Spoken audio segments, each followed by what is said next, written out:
Hey there, Knicks fans. How you doing? It's your boy Jonathan Macri with you again for another episode of the Knicks Film School Podcast. Man, if people knew the behind the scenes stuff that went on here, I am here with Jeremy Cohen. We are doing another episode of Cap or No Cap. I will say at the top before I engage in some banter with Jeremy Cohen, who I'm looking at right now. I haven't talked to him before this. We are recording this on Thursday night, June 13th. So you were listening to this several days after that. So you will not hear about any talk about the potential NBA champion Boston Celtics or anything else that goes on in the NBA over the weekend because we don't know about it yet. But we're still counting on everything we're talking about now being relevant. And Jeremy, for that, I rely on you. How are you, sir? Doing great, John. Doing fantastic. You know, the weather's beautiful. Getting out into the park. It's great. You getting into any parks, John? Any Brooklyn parks? Funny enough, I am. Is there a park by your apartment? There is. One could say it's a central park. It's very central to the island of Manhattan. So, is that your closest park, really? Yeah. I lived half a block away. Yeah, it was half a block from Central Park for 2 years when I was in law school, and it was glorious. I loved running at Central Park. It was great.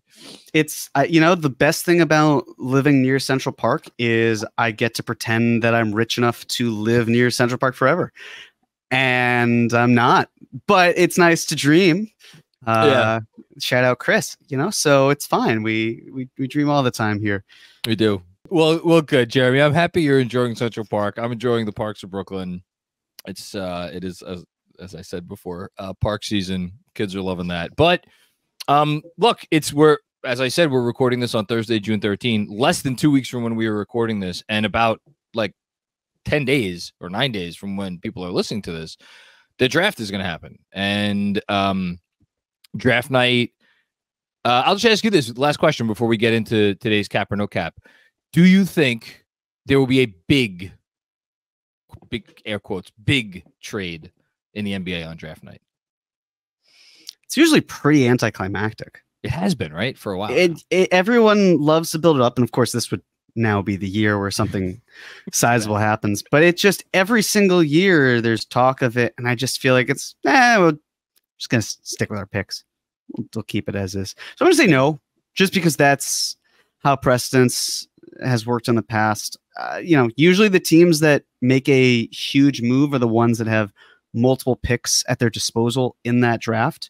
So it wouldn't surprise me if the Spurs decided to do something a little bold and brash, but I just don't. I'm going to say no until it's shown otherwise. The draft has just been pretty calm, all things considered. It has been pretty calm. It would be kind of cool to get a draft with a lot of jockeying, up and down the board, which I don't know. The fact that this draft is viewed the way it is makes that a lot more likely, a lot less likely, the same amount of likelihood. I have no idea. We will get to more talk of that next week. But for now, you have something that you cooked up for us today. I do. I have another cap or no cap. Excited to share this one. So this is all about adding talent to the Knicks, upgrading the roster, finding ways specifically, it doesn't have to just be the mid-level exception because the Knicks, as of this moment, still have Bojan Bogdanovic on their team. They could fully guarantee him rather, and then use his salary, or they could just waive him, get the $2 million dead cap hit, and presumably use the MLE. So I wanted to touch more on the MLE. And a main thing kind of to lead it is not everyone knows this. The MLE this upcoming season can be used as essentially a traded player exception, where in the past you could not use it that way. You couldn't even sign and trade a player into that exception. It was just for signing. And now it's a little different, and it changes the dynamic of everything. So if you're just zeroing in on free agents, that's an option, but you also might want to consider that there's ample room, $12,859,000 worth, that is potentially able to be used. And some clarity on that that is a full stop. Unlike trade exceptions, TPEs, where sometimes there's a little bit of padding depending on salary matching and everything. This is hard stop there. You cannot spend $12,859,001. It's a hard stop there. So something to consider. We'll evaluate all of it, but John, I'm happy to dive into it. I'll turn it to you before I do. Any pressing thoughts? I just want to implore anybody who is listening to this in podcast form to take 30 seconds out of your day and go to the Knicks Film School YouTube channel so you can see the first slide in this presentation, because the picture that you have on here, which I get to see 4 times actually, is just the most ridiculous thing on so many levels. And I'm not even going to try to describe it. Just everybody should take a gander for themselves. That's it. Yeah. You know what? Download this pod, watch on YouTube, help us out. That's all I got to say. Please do. So adding talent to the Knicks. This is what the Knicks roster looks like right now. It's got Brunson, DiVincenzo, Anunoby, Randall, Hartenstein. Of course, Anunoby and Hartenstein are unrestricted free agents. McBride, Hart, Robinson, and then you have Sims, who's on a partial guarantee, but also a team option. I presume that everyone in this box, in this table, will be back on the Knicks, at least to start the year. Even Isaiah. I understand the threat. It's odd to me that the Thunder would completely change their procedure, and Chet would go from cleaning the glass out at 96% of his minutes played at the 5 to now playing with someone who forces him to the 4. Andrew had a nice pod on that as well, so don't need to relitigate. But the way that I see it is there are 9 players that the Knicks either have rights to or have under contract, and I just feel like this is the group that could very easily be back. This, of course, means that Bojan Bogdanovic, with his partial guarantee, would be waived. Alec Burks is a free agent. Precious Achiuwa is a free agent. Shake Milton as well. And they have a team option with Daquan Jeffries and a non-guaranteed contract with Mamadi Diakite. The thing about Jeffries, I'm pretty sure if they declined his team option and then brought him back on a 1-year deal, I want to say that he'd get a de facto no trade clause just because of how it's set up. That I would double check it, but I think that's something to consider, because in theory, the Knicks could decline the team option and bring him back on a minimum contract, and the cap hit would be less than that, but it would, come with some sort of restrictions, I believe. But that's, so the way that I see it, as I'm looking at this roster in the table, I figure that if I'm the Knicks and if I'm not making a ton of trades, and of course, there could always be a trade on the horizon, I'm pretty much approaching this offseason as ways to fill in the gaps here. If there's no big move, no deal that I feel really helps me out with depth, but also headline talent, I'm probably trying to look into ways to just bridge gaps here. And it can be spread out a number of ways. But as we go through, there are really 3 areas that I personally, this is just me, just speaking as myself, 3 areas I believe the Knicks need to address this offseason. The number 1 is backup point guard. We saw what good Alec Burks could bring off the bench once he was healthy, once he was progressing. When he wasn't able to play because he was just, whether it was injured or just not able to get the job done, it showed. The Knicks could have used someone to soak up those minutes. How they find that player, we'll go through it. The next, it'd be great if they had some assistance on the wing. One of my primary concerns, I believe that OG Anunoby will be back. As you know, he's one of my favorite Knicks. What happens when OG misses time? Well, we saw in the Pacers series what happened when that occurred. And now we could play the game of, well, if he hadn't gotten hurt, X or Y would have happened. Not really a game that we need to play. It really just comes down to, well, what can the Knicks do to better prepare themselves moving forward? To have someone to hedge against any potential injury. How much should they spend? What does that look like? We'll go through that too. And the third thing that I would like the Knicks to address is front court depth. It doesn't necessarily mean, hey, let's trade one player, let's not sign another. It's really just a matter of how can the Knicks find an avenue to add to their level of depth. Depth is something that has been very important to the Knicks. And as you can see, just from these three areas that I hope to address, none of that is the Knicks should be getting top end talent. Now, of course, that's something I'd like them to focus on if the opportunity presents itself. But this isn't even saying, hey, go get a starter. Maybe there are starters available, starting caliber players who would make sense.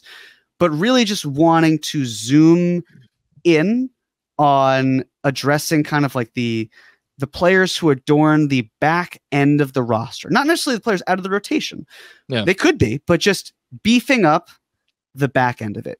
What are your thoughts, John? Is what I'm saying rational? Do you agree? Do you disagree?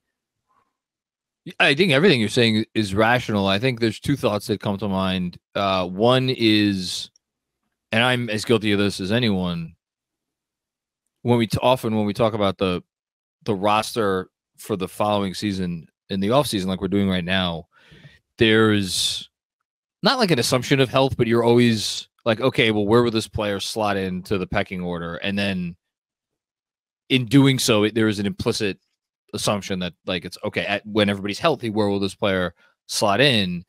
And yet we just finished the playoffs where I think other than Dallas, Denver, and OKC, like every legitimate team, like every team that was in the playoffs, maybe Orlando was another one, like was missing a key player for time during the playoffs due to injury. And like even, obviously Minnesota missed Towns for a lot of the year. Like Murray was out a lot for parts of the year for Denver. Like injuries affect all of these teams, and often they affect them during the games that matter the most, which obviously we just saw for the Knicks. So, like you always need more depth. I guess the only other thing that I've spent more time thinking about recently is like the notion of backup point guard, specifically like what do we need from that? Like, what is it about that? Why do we need a backup point guard? I guess it sounds very silly to say, but like, or is it that we need a backup point guard, or is it that we need someone who can generate a double team on the bench unit and that could play ideally alongside Julius Randle and Jalen Brunson in different sets? So that whole conversation is also interesting to me. Absolutely. And we will get into the backup point guard spot of it. This isn't going to be a draft cap or no cap. I just wanted to talk about Thibs and the relationship with rookies. It's a tough learning curve for them getting into the league to be trusted, especially be trusted on a 50-win team that was just the 2 seed. There aren't a lot of rotation spots presumably available. Maybe one could slide into any of the positions, but again, it goes to Thibs's comfortability. Of course, the Knicks have rights for some of these players that they could bring back. There are a lot of different factors here, but past precedence also tells us how Thibs generally feels about these players. In 2020, Obi Toppin and Emmanuel Quickley, they played. It was largely due to what felt like a barren roster. Now, at the time, if you go back, yes, right, like the Knicks, they sign and trade for Austin Rivers, and as Chris has reported in the past, our own Chris Persianen, Emmanuel Quickley wasn't supposed to crack the rotation at first, but he found a way, which was a testament to the hard work of Quickley, but also that Rivers perhaps wasn't really even the best option. And when it came to Obi Toppin, there was no one challenging him for minutes. He wasn't going to see a ton of time. Julius Randle couldn't play 48 minutes. So, and when you were drafted 8th overall, there's a bit of a red carpet treatment. The Knicks don't have a top 10 pick this year. Yes. Especially where Quentin they were Grimes, as a franchise at the time. Exactly. A lot further back. Much more moribund now. They're proficient, to say the least. In 2021, Quentin Grimes' first real game, I mean not garbage time, was the Knicks' 19th game of the season. Deuce McBride's first real game was the 28th game. That was when so many players were falling ill to COVID, and that was the single season record for most NBA players appearing in the league. So that was when the Knicks had a quote-unquote stacked roster. Of course, that was a disappointing season, but you factor in, okay, well, they had, like in Deuce's case, they had Kemba Walker. Didn't work out, but they had him soaking up minutes. They had Emmanuel Quickley. They had Derrick Rose. There was not a lot of time for him to get in there. And then Derrick Rose, of course, hurt and opened up an avenue. Knicks the next year traded out of the 11th pick for those 3 first-round picks, and Trevor Keels did nothing of consequence here in New York. And then finally, there was no selection made last season by the Knicks. Of course, they traded their first-round pick for Josh Hart. Totally fine with that move, but they didn't have a pick as a result. And I guess if you're expecting production, positive production from a rookie, fresh out of college, don't. Perhaps don't. That's just the way that the Knicks have operated. It's great that someone like Quickley took that step and looked as good as he did. Perhaps you can find someone to step in admirably right away, but don't rely on them to do it. It's a welcome surprise if/when they do. I also don't even think that's just a Knicks thing. I think you could, like, in a general NBA season, you could count the amount of rookies on 2 hands, probably some fingers left over, that are actually contributing to winning basketball. And I think when you look at this draft in particular, where the common refrain is like whoever goes first would be like the 7th or 8th pick in a normal draft, I think it even goes, the point is even truer. So, that said, you got some upperclassmen, and I think the other big difference, I think, between now and when this regime first took over and hired Thibs as a coach, is it seems that there is now a full-on embracing of getting quote-unquote Thibs guys. So does it, which I think both Quentin Grimes and Deuce McBride were, which is part of the reason I think why you saw them play as rookies, albeit with the circumstances that were less than ideal for the team. So I don't know if they do wind up drafting a Thibs guy, I would still be surprised if they were ever part of a remotely healthy rotation, but I would leave the door open a smidge. That's all. Absolutely. And I think we'll elaborate more on this in the future, but the definition of a Thibs player, because yes, the Knicks do work with Thibs to bring in younger players that fit. But of course, what I'm always, and maybe this isn't the most fair to Thibs because he has bounced around. He has had some control, more control in other places, less control. But of course, it's not just going to be defaulting to what Thibs wants. The Knicks and Thibs, front office and Thibs share common traits of we love strong defenders who can shoot. And I don't think I guess the reason I'm saying it is because, and this isn't you by any stretch, it's more the idea of who Thibs is, or the misconception is that there is a desire to not just find really good defensive players. Like saying, for example, Ryan Dunn, that's a Thibsy guy. Like, yeah, defensively, but I also don't think that Thibs necessarily wants that type of player on offense. Yeah. That doesn't make him a Thibsy player. Just like we can't just say he doesn't have an offensive, or, a perimeter game, so like he's a Thibs player. That's great, but Thibs also cares a lot about the offense too. So just as people think through that, if the Knicks draft Ryan Dunn, he will not play a minute of hashtag meaningful basketball for a bit Knicks this year. I would agree, unless it says Westchester on the front of the uniform. True. Okay. So we did a cap or no cap last year. It was about the mid-level exception, and the TLDR of this was that the most impactful mid-level exception signings of I believe it was the 5 years prior, were all players who could shoot and were in their 20s.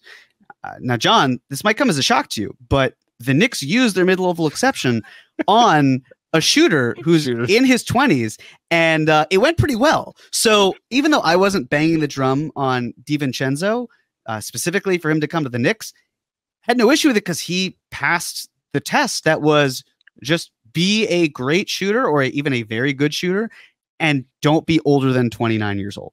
And it worked out. Try to stay away from big men. It's not something that usually benefits you. Specifically, non-shooting big men. If you're spending a lot of your mid-level exception on a big man who can't shoot, you probably have messed up. Prioritize defense where you can, but don't neglect spacing. Just what we talked about with Ryan Dunn as an example. You don't want to bring in someone who's going to piss in your punch. You want someone who rows in the same direction that you row.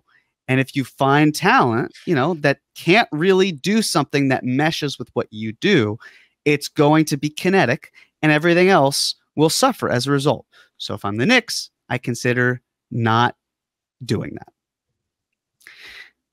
Let's talk about a backup point guard. This is an important factor. It doesn't have to be the primary factor, but the thing to consider with the Knicks. John, why are you laughing? I don't know why. You're the most ridiculous person. That's all. Thank you. Continue, I appreciate please. that. Something to consider with the Knicks, and we talked a little bit about it with that 2021 team, even though it didn't work out. The Knicks have a focus of trying to have at least 2 to 3 rotation caliber ball handlers at one time, right? Like entering last season, they had Brunson, they had Quickly. If you wanted to say Deuce McBride, who's more of an off-ball player, you can. And of course, the emergency player was Ryan Arcidiacono. That's 4 players that you could say could handle at some degree. I wouldn't trust Arcidiacono in higher situations, but it's a possibility. Then they moved quickly for Anunoby. And what did we say? And they also moved RJ Barrett, of course. We said they also got Knicks, what's his face? Oh my God, I'm forgetting his name. Shake Milton is one. No, option, before Shake Milton, the guy who scored 50 points for the Pistons. They got Malachi Flynn in the trade back. Yes, yeah, that's yes. Which again goes to the point of the Knicks felt like, hey, we can't get by with just Brunson and no one else, right? We need Brunson. We feel comfortable with Flynn, even though we're going to want an upgrade. We have Deuce as the break glass in case of emergency. From that perspective. And then the really break the glass in case of emergency was Arcidiacono. So then they trade Flynn, and coming back is Burks, but they also lost Arcidiacono, so they signed Shake Milton to fill the Arcidiacono role. And of course, now the Knicks enter this offseason with Jalen Brunson under contract and Deuce McBride. And that's it. No one else. So it stands to reason that the Knicks would be looking for someone who can play #meaningful minutes at the point guard spot and then have the true emergency point guard to support them. So let's first look at the trade options. And you could apply some of these players, of course, to including Bogdanovich. But with this list specifically of 4 names, you cannot. This is truly the mid-level exception group. It's TJ McConnell, Josh Giddey, Jaden Ivey, Javon Carter. And I'll tell you, there are going to be lists of players that you're seeing through this cap or no cap. And we can debate them, but I'm just going to be candid. If you see players grouped together, it pretty much means that I'm saying I don't see them as fits. I'm not going to give them their own moment in the sun because I just don't quite see it functioning. Case in point, TJ McConnell, excellent player. If you're the Pacers, and it seems like the noise is they want him to retire a Pacer, what exactly is in it for you to trade TJ McConnell? Because you're going to basically turn around if you're Indiana and presumably say, hey, we need to find our own version of TJ McConnell now. Josh Giddey doesn't mesh with the Knicks' offensive philosophy at all. He needs to get paid and also was borderline unplayable at moments in the playoffs. Jaden Ivey. This is a new Pistons front office. Do I believe that they're going to give up on Jaden Ivey in his 3rd year? I do not. With that said, everything's different, right? You go in there and you want to craft your own team, and they're players who may not fit exactly what your vision is. If I'm the Knicks, though, be sure Jaden Ivey is appealing, but the Pistons would probably hold him in higher regard because he's halfway through his rookie contract. He was the 5th overall pick. He's not really broken out and proven himself to the point where perhaps the Knicks might feel as comfortable going after him. And I still don't fully believe the Pistons trade him. I think that they would still allow for more time and let his value grow, still bet on the youth. And then finally, Javon Carter, who good defensive player, but to me, he had one, if memory serves, one good year from outside. I look at Javon Carter and I'm thinking, really, what is the significant difference between Carter's production and what we have with Deuce McBride? It's kind of like, hey, Mom, can we get McDonald's? No, we have McDonald's at home, but it turns out McDonald's at home is just like a Wagyu cut of steak that was acquired for such a cheap amount that you're kind of wondering, like, is this meat edible? Like, should I trust it? Yes, you should. You should trust Deuce McBride. So none of the players that is listed here rings a bell as like, go get them. They make total sense. Come on, New York. Do you disagree? No, I won't belabor the point. I don't see any of these guys as remotely obvious options. Not even obvious. I don't see it. The fit. Agreed. Okay, glad we're on the same page. So let's talk about Alex Caruso, because Caruso is a hot button topic for a lot of fans. He's one of the best perimeter players in the NBA. His defense, fantastic. Consistently ranks high in defensive EPM. Last year, he had his most efficient season of his career. Did quite well. The question, of course, can he maintain that, or is that more of an anomaly? If you look back at a lot of what he's done, his efficiency is middling. Not terrible, but not great. Of course, he makes up for it in other areas. But the question is, what indication do we have that the Bulls are trading him? The best time for the Bulls to have dealt him was likely at the deadline last season, and they didn't. I don't believe the Bulls have made a deadline trade since 2021. I don't think either Carnoso. I think the Vooch trade was the last. I think that was it. That was the 2021. Yeah. He's turning 31 next year, Alex Caruso. And there's a question of, will age and drop off in athleticism, or will those potentially catch up with him on the next contract? Speaking of the next contract, what's the cost of acquiring him in terms of the assets going out, and how much will he get paid on his next deal? Of course, if you're trading for him, you have to feel comfortable paying him. And now the Knicks are currently working through paying OG Anunoby and Isaiah Hartenstein. Jalen Brunson needs a new contract. Julius Randle needs a new contract. So the money adds up. And you actually talked about Alex Caruso in your newsletter for Thursday. We were dialoguing offline. You had mentioned Bogdanovich and 4 firsts, one of them being the fake Wizards first for Caruso and Dosunmu. Here's my question. And I don't want to go too much through that trade. I really want to shrink it down more for the Caruso size. Because for those at home, if you're talking about just Caruso, then you wouldn't be including Bogdanovich. And I'm sure that that's a huge reason why you had Dosunmu in the trade was, hey, if I'm guaranteeing Bogdanovich and I want Caruso, I need to make up the math somewhere else. Exactly. Otherwise, you could also, which is what I presume you're going to talk about, just get Caruso into the MLE exception. Exactly. So if you were to do that, right, the question that I am thinking through is, again, what is the cost of acquisition for Alex Caruso? Because there's no doubting the level of talent, but how much are you paying for someone who, let's be honest, would be a 7th man? On this Knicks team, we can, not necessarily you and I, but in general, we can agree or disagree on who would be starting. But when I look at Dante DiVincenzo and I look at Alex Caruso, I understand the idea of, hey, let's get defense in at that. But the gravity that DiVincenzo provides is more valuable to me than Caruso in that starting lineup.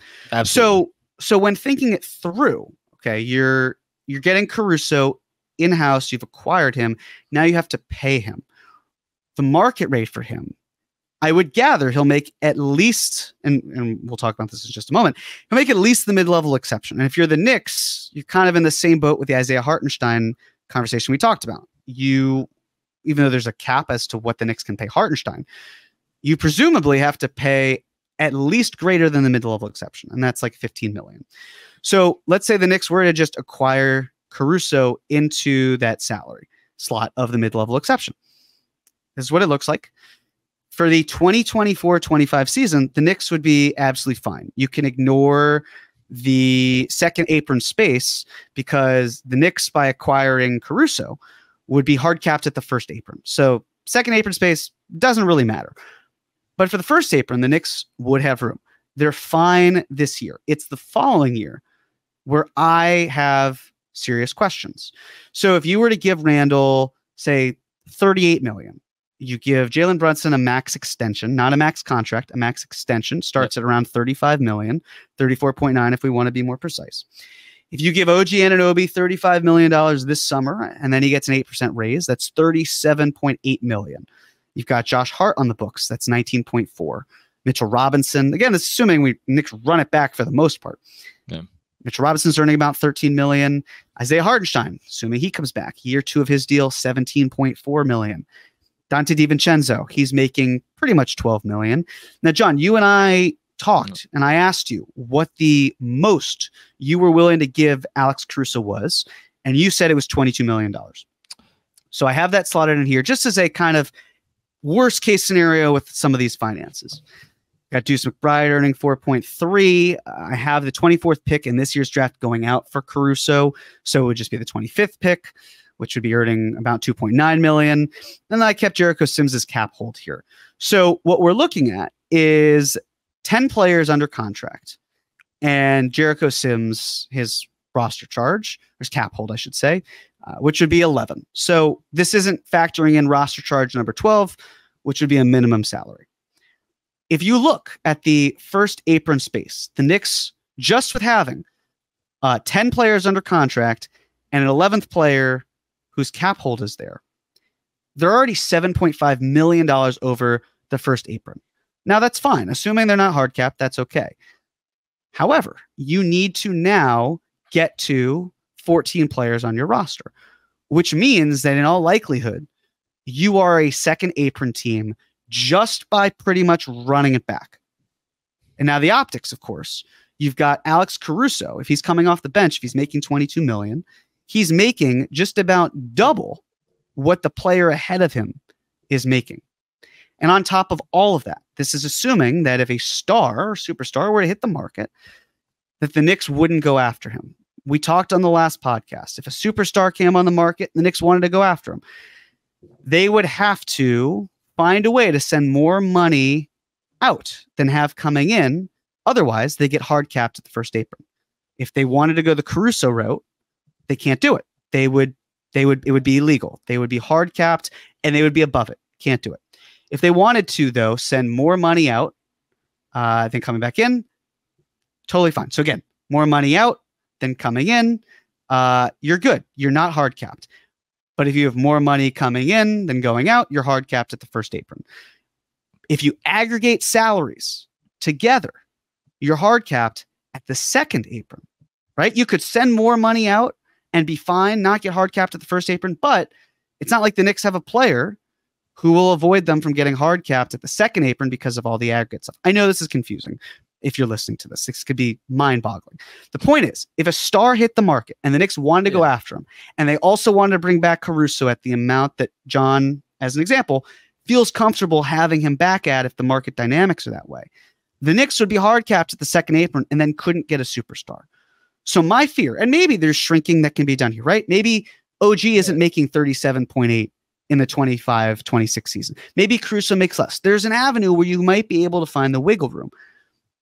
But there's still concern over if that player that you want hits the market, true star. Yeah. Are you going to be impeded because you acquired a seventh man that you now have to pay? You might be. Right. It's not definite that you can't do it. But yeah, I think so a couple things. One, people are probably looking at $22 million for Caruso and be like, Macri, you're insane. Just to give people an idea of where I got that number. Well, for one, as you said, the mid-level, not even a year from now when Caruso will be a free agent, you said it's going to be like 14 point something million, which every team that has access to their full mid-level exception would give even a 31-year-old Caruso. They would give that to him in a heartbeat because of his level of impact. So you got to go above that, to some degree. 22 million sounds like a lot of money. If we adjust for the cap going up, so it'll be 170 in a couple of years. It was 141 last. Actually, no, sorry, it's 141 this upcoming season, but this past season it was 130. Help me out here. It was 130 something, right? Low 130s, I think. Mm-hmm. Basically, if you adjust for inflation, 22 million like a summer from now would be the equivalent to like 18 million and change this past NBA season, which is the salary of players in like the mid 80s in terms of like OG Anunoby was the 84th highest paid player in the league this season. He made $18.6 million. So there was a world where a year from now, entering the 25-26 season, $22 million will be, again, the salary of like roughly the 80th, 85th, 90th highest paid player in the sport. And I think Caruso, I would comfortably consider him among the top, whatever, 80, 85, 90 players in the league. So I think the number is justified, but as you point out, it has nothing to do with whether the number is justified. It has to do with whether the number is something that negatively impacts what they're going to do. I guess what I'm wondering is, okay, fine, but then I'm assuming coming down the pike is a way to improve the team as much as getting Caruso would improve them, because I do think he would improve them a lot. The guy's freaking awesome. For a substantially lower amount of money. As for the cost of acquisition, frankly, I just don't think the Bulls are trading Caruso. And if they do trade him, I don't think they're going to trade him for a poo-poo platter of protected first-round picks, which is why I wrote that as my like dream offseason, because I don't think it's going to happen.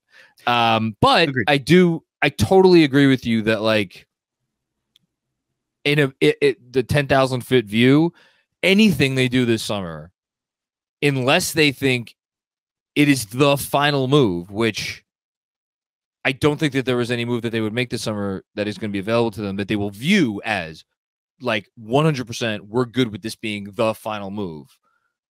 You have to have at least one side eye on these concerns that you are raising. So if you think it's going to take north of $20 million to re-sign Alex Caruso, and you have a cap sheet that looks like the one you've laid out, which is no reason to believe that they won't have that cap sheet, I think it's reasonable to have concerns. The only thing I'll say is like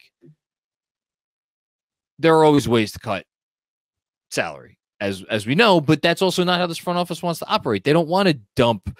In this scenario, it would be Mitchell Robinson's expiring salary into some team's cap space for like nothing. Like they don't want to do that. Like that's not how they've ever operated. They want to add value. They don't want to lose value. So very fair concerns. You also need salary to acquire that yes. upper echelon player. So if you're cutting salary, it just means you have to trade someone else to make the math work to get that player. And then you're dipping into your core that we know they don't want to dip into. And for whatever it's worth, I would gather Caruso will make closer to starting salary of like 17, 18. I'd be my guess too, 17, 18. Like it feels like honestly, it's like the Josh Hart extension. What did Josh Hart get? 4 for 72? 4 for 71, whatever it is. 80, might have 81 if memories. Regardless, either way, I guess the way that I see it though with Hart versus Caruso is Hart signed that contract at 28, whereas Caruso would be signing at 31. Yeah. And I think it's a sort of thing with Caruso where he's so underpaid that his value is inflated, not in a negative way, right? Like he's very good, but the perception, it's like, okay, well, but in this moment in time, he's underpaid. But then a year from now, if you pay him too much, he becomes overpaid. And then if you want to bounce out over a 6-year period, then sure, he was probably appropriately paid. But you don't want to look at past performance and be like, well, because that was such a great deal and he was so much younger, that's worth it. And it's justifiable to pay more on the back end. That's how you run into issues. You want to bet on youth. You don't want to bet on the glory days of, a few years ago. But again, I really like Caruso and I think he's an excellent player. Just doesn't strike me as the best fit here. And I think it's all moot because I just don't see Chicago trading him. We have breaking news in the midst of cap or no cap. The Knicks are planning, according to Adrian Wojnarowski, to hire Maurice Cheeks as an assistant to Tom Thibodeau's coaching staff. A Hall of Fame guard, has been a 3-time head coach in the NBA, and most recently on Billy Donovan's staff in Chicago and Oklahoma City. 1 minute thoughts, either of you? If you can get to a minute with either of these? Could this mean Johnny Bryant's getting the Cleveland job and now Tibbs is looking for an assistant coach? I don't think Johnny Bryant's getting the Cleveland job because the reports seem pretty clear that he is not one of the. Now, maybe I forget who the 2 finalists are, but maybe neither of them take the job. Is it Borrego and Atkinson who are the 2 finalists? Yeah, I'm getting the Lakers mixed up with the Cavs these days, but like there are 2 finalists that have been rumored for the job, and like Bryant's name hasn't been brought up in a while. I mean, Cheeks is a guy. Obviously, this guy's been a head coach. He's been an assistant for a while now. I think his head coaching days are behind him. So I don't view this as like, hey, if we fire Thibs, this would be the guy to take over for him. I don't see that as the case. I mean, he's a good coach, you know. I would be curious, though, at whose behest this is. Is this like, because as far as I know, Tom Thibodeau doesn't have a relationship with Maurice Cheeks. Maybe he does and we just don't know about it, but he's never been on any of his staffs that I know of. So who has the in with Mo Cheeks is, I guess, my question. And then Jeremy? Look, I always say you can never have enough Cheeks. It's good to have Mo Cheeks. You don't want less Cheeks. You don't want fewer. So it's a great hire. And I'm curious as well as to what the Knicks' direction is, if they're losing an assistant coach, if they're just adding someone to the bench. Not quite sure, but welcome, Maurice. One thing to note, though, unless I'm misremembering, and it's entirely possible I am, they never really directly replaced Kenny Payne. I don't think Othello Harrington was like the Kenny Payne replacement, although Payne worked with big men, Othello worked with big men, but like Payne seemed a little bit more elevated on the staff. And again, they didn't replace that, maybe, you know, but like, look, these staffs are huge nowadays. So one more guy is fine. And Mo Cheeks, indeed. Why have less Cheeks when you could have Mo Cheeks? Is that good enough, Andrew? They could just go hire Kenny Payne at this point, because Kenny Payne is no longer a head coach. Well, no, he's at Arkansas as an assistant coach. But if he wants his Knicks job back, it's apparently there. Okay, continue, Jeremy. Let's talk about some more alternate PG options. Tyus Jones, very good player, better than the mid-level exception. Would you agree? I expect him to command more than that. He made more than it last year, and he had a. I mean, I know it was for a dog shit Washington team, but he had a good season. And also, like, the bigger thing for me, do I think there's a world where he might accept the full MLE for a team that he thinks is going to be a really good team? Sure. I would imagine he's going to want more than like 12 guaranteed minutes a night after just averaging 30 minutes a night, albeit, again, for a bad Wizards team. I've never seen the Tyus Jones thing happening this summer, but I could be wrong. We could be wrong. I agree with you. Now I have Alec Burks on this list, but I don't need to give him his own slide. I'll be honest. I don't have an issue with bringing Burks back. If you are the Knicks and you felt like bringing him back on a 2-year, $10 million deal, and the second year is fully non-guaranteed, right? You basically are doing exactly what we talked about earlier. You could find a pathway where you've got Brunson, you have Alec Burks, perhaps you have Deuce, and then you find someone to soak up the garbage time minutes. Like, that is a path that I wouldn't have a problem with, depending on how the money shakes out. I agree. Patrick Beverley, he waxed poetic about Thibs on podcast with Deuce McBride.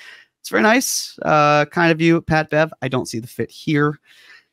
Aaron Holiday, he's fine. It's the sort of thing where the outside shot working a little bit better, but you know, not someone that I would really want to devote mid-level money to. And then Jordan McLaughlin had a great season last year. The question is, can he keep up the shooting? Ultimately, though, I mean, you maybe give him a portion of the mid-level exception, but it doesn't quite move me in the same way. I wonder also if the Wolves just simply retain him for pretty cheap. Any disagreements? Yeah, no, I don't. Holiday and McLaughlin are both interesting players. I don't think either would be by any stretch guaranteed a rotation spot here. Beverly, I mean, I love Thibs, so obviously I think he would love Pat Beverley. Pat Beverley played for Thibs. Again, I think anytime you have these conversations, there is an implicit like, well, is it overlapping with Deuce? And if it's overlapping with Deuce, is there a point to overlapping with Deuce? And like Pat Bev. I'm not going to say he's exactly the same type of player as Deuce McBride because he's not, but I'm just not sure what boxes he checks for the Knicks. I'd agree with that. So let's talk about another option. It's sort of compelling. Monte Fred Morris wrote about him the other Yes, day, he and did. I hadn't thought a lot about Monte Morris, so I'm curious what you have to say about him. Well, he's even dating back to college. I believe it was with Iowa State. He had an incredible assist to turnover ratio that's pretty much stayed the same. I wouldn't be surprised if a big reason with the assist to turnover ratio is strong is because of the fact that he doesn't drive a whole lot, so he's able to protect the ball a great deal. His offensive EPM was fine. Last season, though, was disappointing. But in general, he's been pretty solid. He's a fairly efficient player as well, and the three-point shooting is definitely something that he's good at. It's a good attempt rate. He can hit from the corner, and the catch and shoot is excellent. So he's a good option. Of course, the question, is there enough playing time available for Monte Morris? He could use more time than I think the Knicks can allow. I mean, it was 14.4 minutes per game last season, but other than that, other than his rookie year as well, he averaged at least 22 minutes per game every year. So, we're talking about probably closer to what he averaged last season, which was a down year for him. I would imagine he goes to a team or is looking for a team that can give him closer to the 20 minutes per game range that I don't think the Knicks can provide. Would he really be playing with Brunson as well? No. He's a shorter guard. I just would be surprised is all. But good player, just unsure of the fit here. I don't think he would ever play with Brunson. And I guess the thing about Monte Morris that is at least interesting is he, as you point out, he's a really not a great offensive. He's a solid offensive player for a backup, especially. Like last year was kind of a lost season for him, I think, in part maybe because of injury. But he's like really, really solid. And seemed like just yesterday, like people were talking about him as like, hey, this is a key part of the Denver Nuggets. Like, and obviously things haven't gone great for him since then. But I don't know. Sorry, go ahead. No. I was just going to say, of all the names that we've talked about so far, including Caruso, I would say Monte Morris is maybe more likely than any of them. Although I agree with you, I would still go the unlikely route. Well, it's the other factor that he just doesn't drive. The Knicks were 7th in drives per game last year, and a huge reason for that, of course, was Jalen Brunson. But you almost want the Knicks to keep that energy, and Alec Burks isn't exactly the best driver in the game either, but you also presumably, if you brought Burks back, you're paying less than you are for Monte Morris, because you would gather he wants close to the full mid-level exception, and I just don't know if there's the avenue for him to get what he's looking for from a playing time perspective in New York. If he could get the full, like you're talking about the 12.8, if he could get that from a team, God bless him. I'd be surprised. I would view him more as closer to the tax player, which we should say to anybody listening, like was a 5.2 this summer. Definitely lower. Yeah.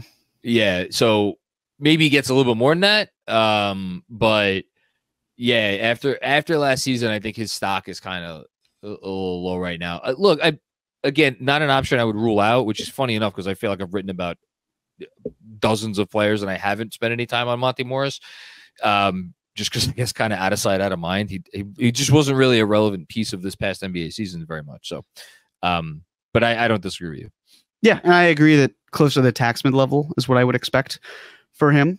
Then there's Cameron Payne, who he's got a high 3-point percentage, of course, and good frequency from there. Assist percentage, I mean, it takes 2 to tango, but it's excellent. And he's very good with the pull-ups. His pull-up game is very nice. And there was one season, I believe, the last 4 that just didn't look great. But all in all, he's done a nice job there. If there's enough playing time, though, wouldn't he just get more if he stayed in Philadelphia? If they want to bring him back, which I wouldn't be surprised if they did. It depends on renouncing cap holds and figure out who's going, who's staying. But if I'm Philly, I'd consider, given how few players I roster right now, I'd consider bringing Cameron Payne back for a pretty good deal. He's also just a terrible finisher, which is a problem. And he doesn't take a lot of attempts at the rim. And he's just not very efficient. And his on-off numbers are pretty unflattering. So the Knicks clearly, if you remember last offseason, there was talks of bringing Cameron Payne in. It would have created a traded player exception that would have been sized, an OG and an OB sized trade player exception, which you very smartly caught on to. Of course, it didn't work out that way, and the Knicks wound up getting OG a different way, but there was a level of interest with Cameron Payne. I think the main thing for me was, well, the Knicks are once again looking for a player who's a point guard who is an unrestricted free agent at the end of the season, which feels interesting. I'm fine with campaign. I mean, I'm fine with not going the campaign route. He strikes. I know he's been in the league. What was he? He was drafted 14th. That's right, by OKC, and then got waived or something. Or he got traded to the Bulls or whatever. But like his career has been so up and down, which strikes me as like he's just a very inconsistent player. Like you thought he was back when he caught on with Phoenix, and then they gave him a contract extension. It was like, whoa, what he's back to the old campaign, and now he had a nice season in Philadelphia. He just is someone that I don't know that I want to trust to have an up season for my basketball team. So I would probably sooner leave campaign behind. I would agree. That brings us to Rokas Jokubaitis, a name that many Knicks fans know. He turns 24 in November. Presume that if he were even able to see action right away, would only need 12 to 15 minutes per game. Of course, there is the report that came out a couple of years ago where he was looking to come to the Knicks when a spot opened up. I'm sure that's true. There's also something to be said of if you're the Knicks and you bring back Alec Burks, do you say to Rokas, look, man, you're going to need a year of seasoning at the NBA level before we can really trust you. And if things go out better, then great. So something to be said of, do they try to bring him on board and try to retain Alec Burks? Can run the pick and roll. Prez did a nice job of talking about Rokas on most recent draft class episode with Chris. The question is, will he be brought over? I really don't know. What I can tell you, though, is that of all of the players we've mentioned, the one with the most, the one that's like most in the Knicks' control would have to be Rokas, because they don't have to go out and necessarily convince Rokas to be a member of the Knicks organization because the Knicks own his draft rights. The question, of course, is, does he want to leave the situation he's in, which it seems like he does because he's buried on the bench? Does he want to go to Lithuania, or does he want to cut his teeth here, even if there's not a guaranteed spot to him? And you had mentioned this was a question in your newsletter, specifically about paying Rokas. And there was one thing that I'd like to remind everyone on, which is the second round exception, which is different from the mid-level, non-tax mid-level exception, different from the tax mid-level exception, and different from the biannual exception. So the Knicks wouldn't have to dip into any of those in order to get Rokas, because they would basically sign him to a 4-year deal that would be worth, what, if my quick math is around $8 million, give or take.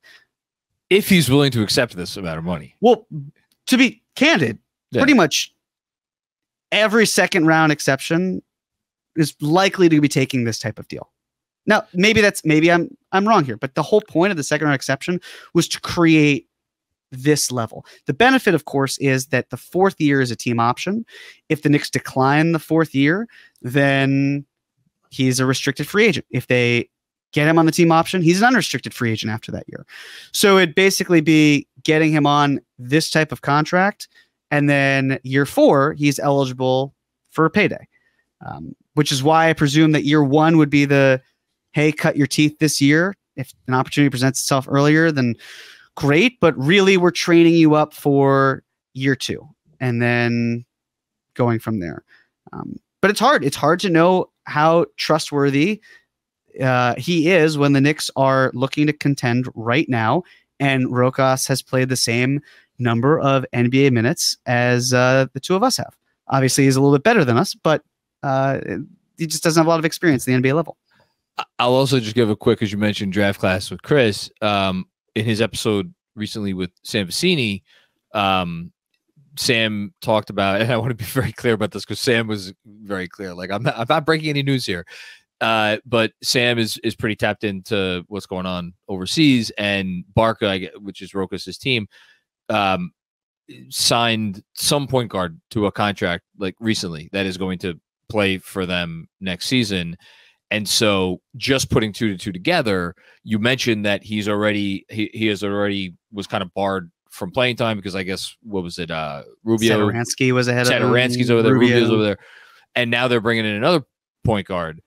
So like the path does not seem to be there now, but as you said, doesn't mean he can't go and play, in another league or something. I am curious what he's been making over there in Barca. Like, what it's, I know he signed like some interesting contract where it's basically like a 1+1+1+1+1. That's the only reporting I've also seen. Yeah. With his deal with Barca. It's like just, hey, your contract's up at the end of 2024, but no, it's not real. There's also the buyout portion, which just dawned on me. You don't have to buy him out of his contract if he's not under contract anymore, which means that the Knicks as an organization would save money. I guess I'd personally be a little surprised if he came over for this amount of money.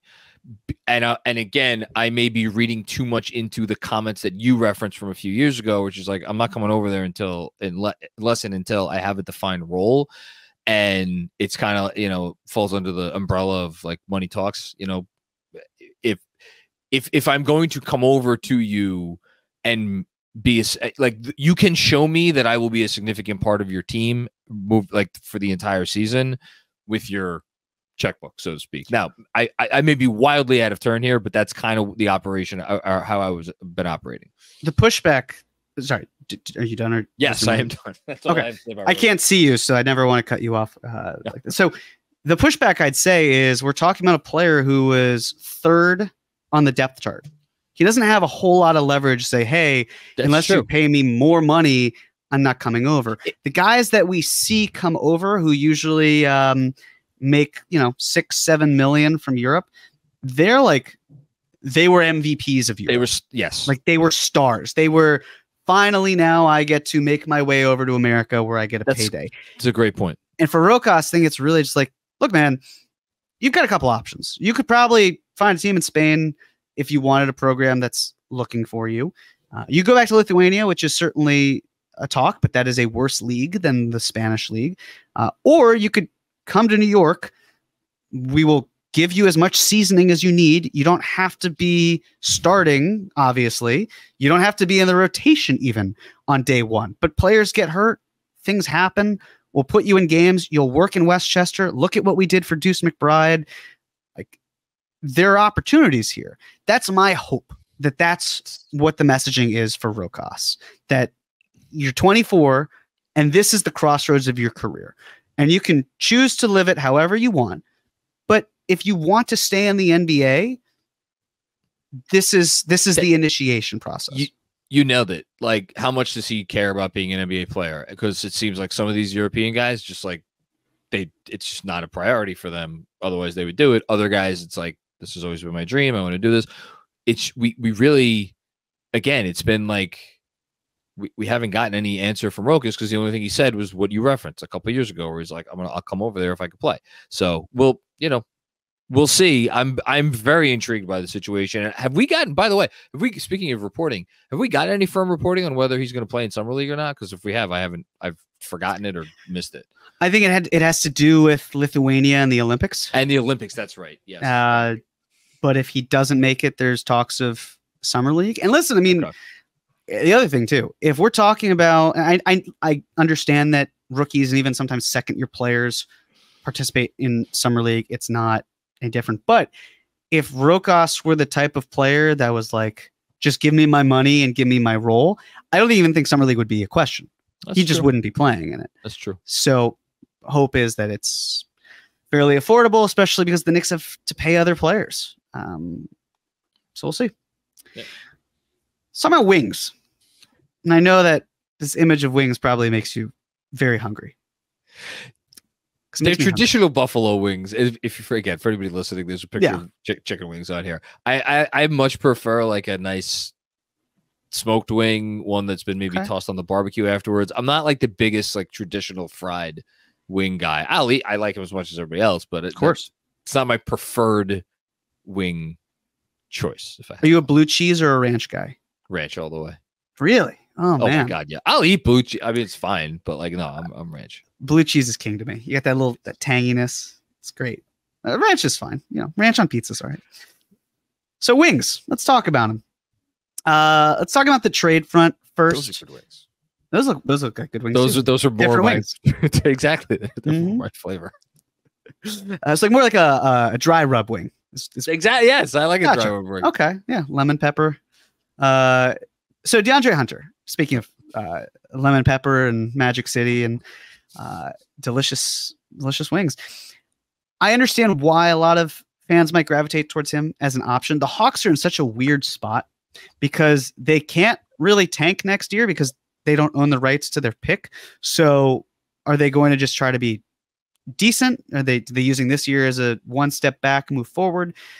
They're probably going to try to cut salary somewhere. It's logical to think DeAndre Hunter would be the option. You can't fit him into the mid-level exception. Any trade that has DeAndre Hunter, you'll have to presumably use Bojan Bogdanovic. He's a good player. The offense is much better than the defense. The defense, he has this reputation as being a good defender. It hasn't really panned out quite that way. He had one great season defensively, and I think that gave him a reputation and kind of not been as great from there. So, you know, not the worst option, but not my favorite. Andrew Wiggins, I can't imagine having multiple players off the bench in Wiggins and Hart, with each earning, you know, in Hart's case, almost, I think it's 18 million. And in Wiggins' case, it's like 28 million, 26 million. But it's Wiggins, he's under contract this year, next year, and then there's a player option. Yeah. And it just doesn't feel natural that the Knicks would have someone that expensive coming off the bench behind OG and behind Randall. Like Wiggins needs a better role than Bogdanovic's 19 minutes per game. This is your Caruso point, and also I just want to point out, because you didn't say it explicitly, DeAndre Hunter next year 21.7, the year after that 23.3, the year after that 24.9. So he's not exactly cheap either. Right. And as you're thinking through the second apron, that's, yes, it's good to have more money, but also you don't want so much money on the second apron that if you try to make a trade where you aggregate salary, where you're still too far and you have to cut more salary. Then there's Bruce Brown, who I think the ship has sailed on this one. Not to say it couldn't work, but like if I'm the Knicks last year when they were looking into Brown, I would gather that the interest in getting Bruce Brown probably had more to do with the fact that his second year was non-guaranteed than not.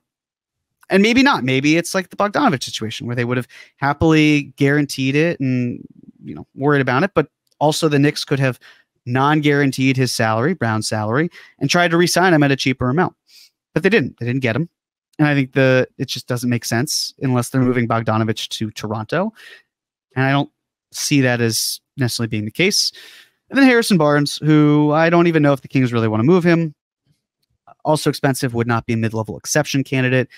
Run into the same exact issue that we've talked about with Wiggins and Caruso. Where is the time that he would be playing? Any thoughts, John? Did I step awry in any of these situations? No, Brown's like interesting to me just because they are clearly interested. Like they were very clearly into him, and I agree a lot of it had to do with the team option. But I do think that there was a genuine interest in him as a player as well, and I do think he would fit in with the sorts of guys that they have, like they tend to go after.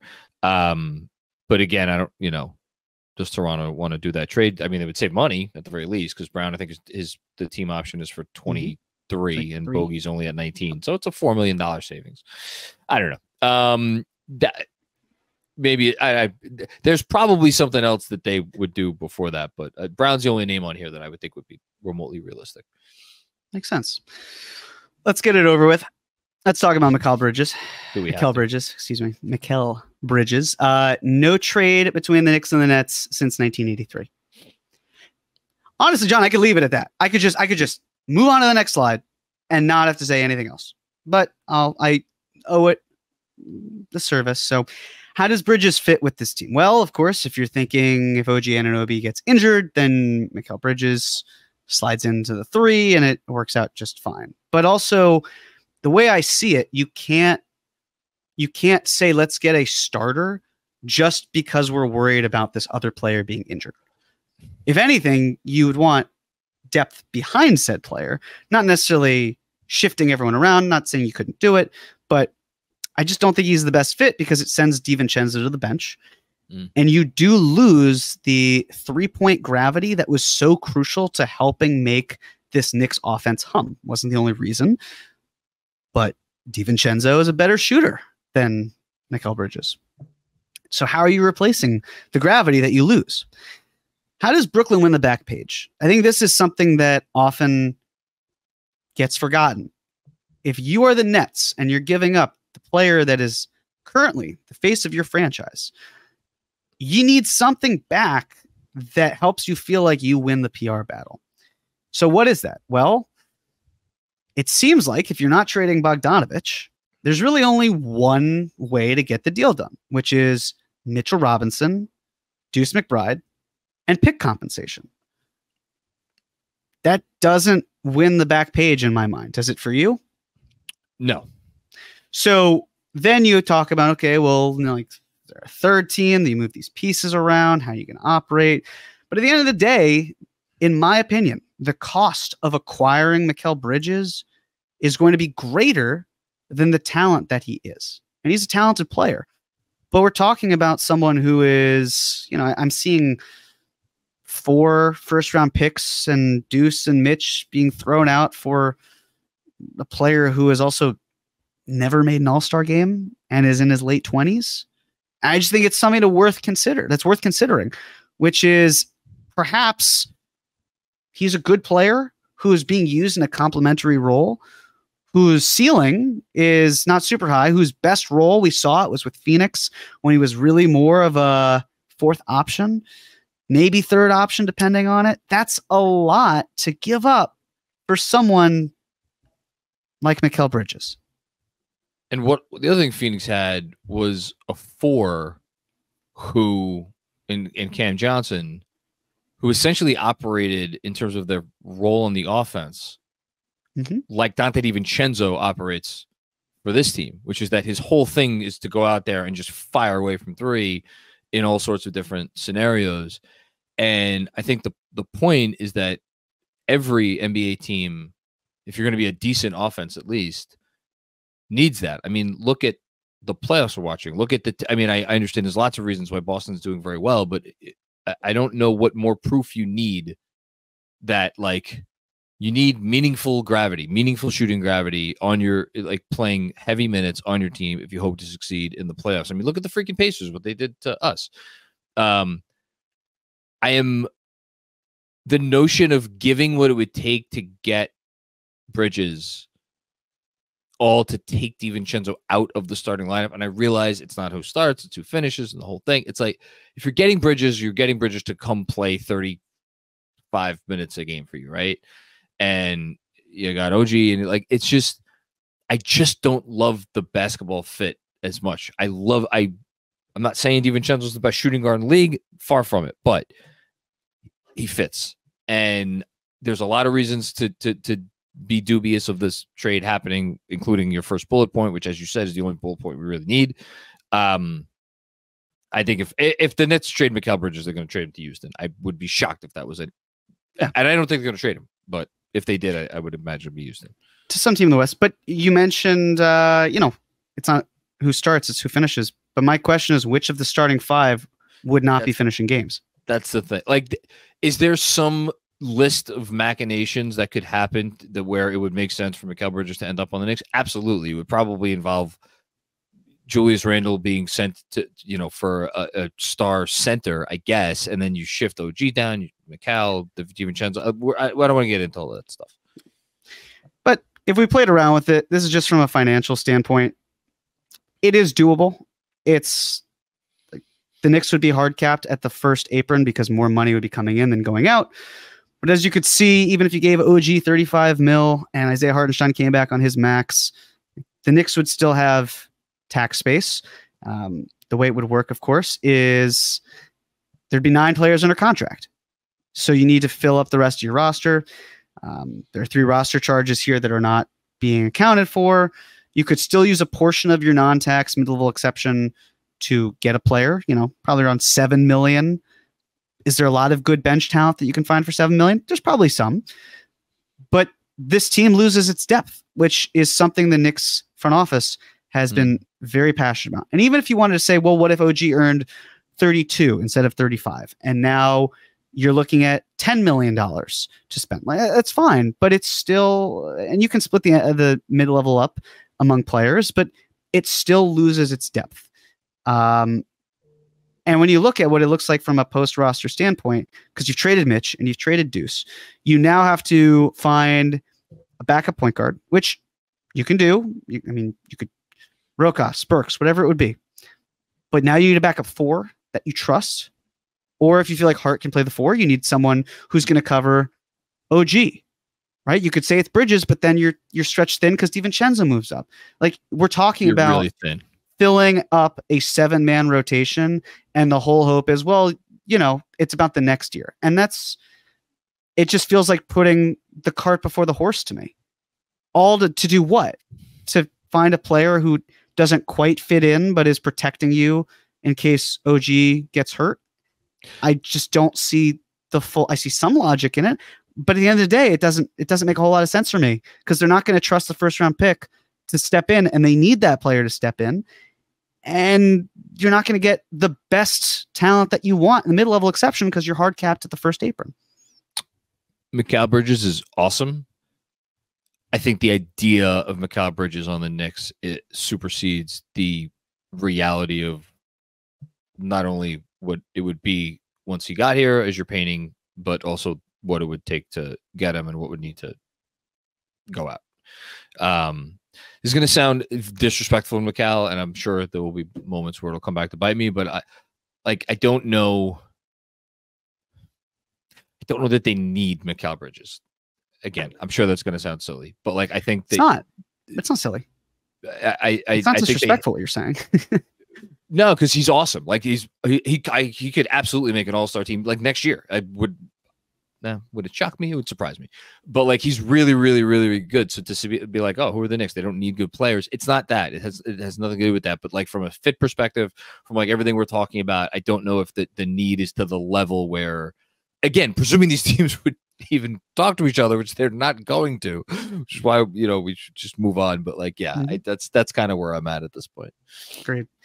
And it's good because we now have Cameron Johnson. We can put the same thing to bed, run through it quickly. Again, Knicks and Nets. How does Cameron Johnson fit on this team? He'd probably have to be off the bench. A lot of money. Same issue. A lot of money for a bench player. They're going to bring 2 $18 million plus players off the bench. I don't think so. Again, Cameron Johnson's not the face of the franchise, but we're talking about if it's not Bogdanovich, it's going to be Robinson, McBride, and pick comp. Realistically, for the math to work, maybe you could just get away with Robinson and not a McBride. It also doesn't matter because I just don't see it. Let's talk about Deni Avdija. Okay. He's a very good defensive wing. He's on a descending contract, which is quite nice. Washington did a good job with that. He's earning $15.6 million next year, and then it's 14.4, 13.1, 11.9. Certainly in line with what the Knicks would like. The advanced stats do like him. Now he's 23 years old. There's still time for him to keep improving. But EPM, cleaning the glass, Darko, basketball index, all of these that are very helpful. They like what he does. Can the shot be trusted, though? He did shoot well this year for the first time. This was his best year. But it wasn't on quite as high of an efficiency as I would have hoped. It was a little small. But again, 37.6% on lower three-point attempt rate. He's 40.5 on the catch and shoot. And that's playing with a Wizards team that wasn't very talented. Question, of course, are there enough minutes to go around? Even though you're not paying him quite like you are paying, say, Cameron Johnson to come off the bench. This is still someone who averaged 30.1 minutes per game last year. That's a lot. And it seems like the only path that he'd have to getting more than, say, 22, 24 minutes per game, if there were an injury. And of course, there could be. But if you are assuming that the Knicks are relatively healthy for the year, Avdia doesn't really get a whole lot of time. I think Avdia is going to, I don't know if it's going to be this summer or maybe ever. I don't know. And maybe, who knows, maybe Washington just becomes good at some point and they're the team. But what I was going to say is at some point, I think he's going to go to a good team or be on a good team. And people are going to be like, wow, this guy's really good. He could really help a good team like win. He does a lot of things that I think contribute to winning, even if there's nothing about his statistical profile other than the advanced stats, like you said, that like jumps out. But again, like for the reasons you bring up, I'm not sure that he's the best. He's a likely trade candidate. Let's say that for this summer. And the other factor too is if the Knicks want him, there are only two ways they can realistically get him. It's moving Boyan, fine, or Mitchell Robinson. Yeah. Because this year, I mean, presumably the following year, Avdia could fit into the mid-level exception, but he can't this year. So got to do something else. Just from a value perspective, would you trade Mitch for Denny straight up? It really depends on how I'm replacing Mitch. Because in my mind, it's as the third issue that we'll talk about, it's how do you find someone else in the front court? And now, really more for as a big man. And now are you looking for two big men to, fill out? To me, it is more of a lateral move, which isn't a bad thing, but I'm skeptical because now what we're saying is you have to hope you get a good backup center. And if Hartenstein stays, that's great. But if he misses time, your center depth is atrocious. So it'd be a tough move for me. If anything, I would much rather see Bogdanovich and some of the protected picks that the Knicks own going to Washington. Now, Washington might also feel like they don't really need Avdia because they didn't draft him. He's not one of their players. But that also doesn't mean that they're itching to give him away. They're still going to be a pretty bad team. But it depends on who they draft, what their team looks like. They may not need Avdia long term, and they might try to find a new home for him. I just don't know if it's this year. If I were a team, I'd be trying to get him. If I were a good team, yeah. But yeah, the Knicks should be interested. I'd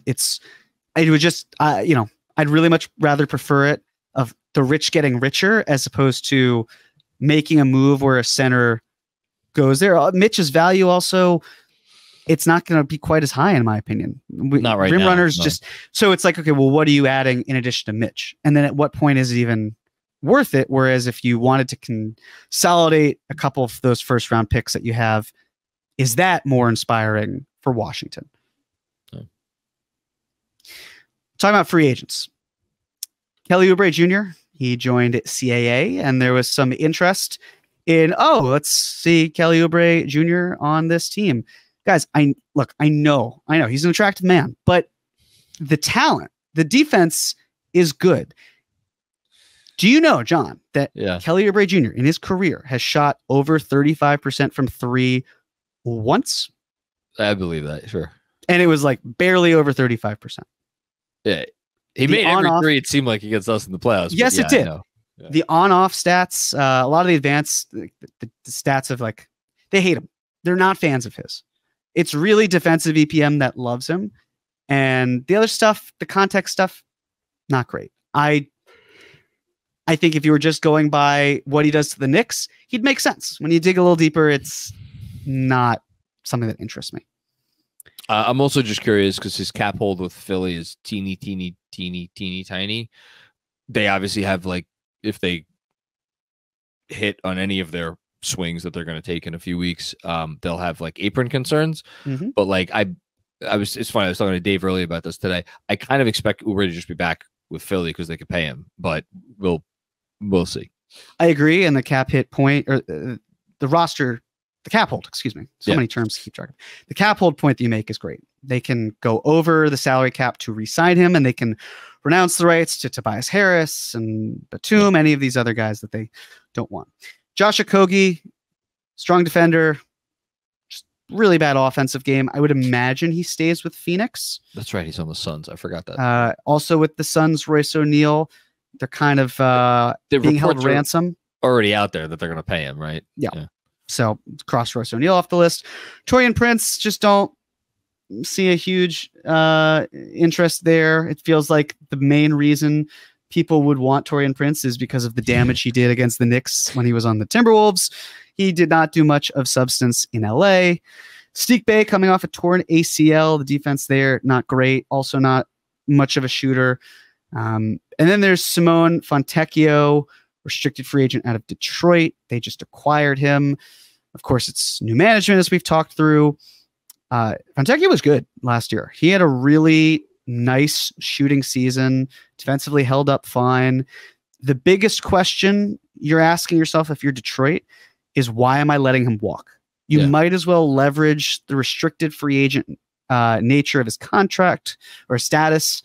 Just get him for cheap. And then if you really don't feel like he meshes with your team, you got him on a good deal and you could trade him for something of value and get something back. But I would gather he stays in Detroit. Any thoughts on your end from those players? Prince is like vaguely interesting. I don't know. I feel like there's the Mendoza line of like, will a good smart defense guard this guy in the playoffs or not? And I feel like he's just inconsistent enough that the answer to that question is probably no.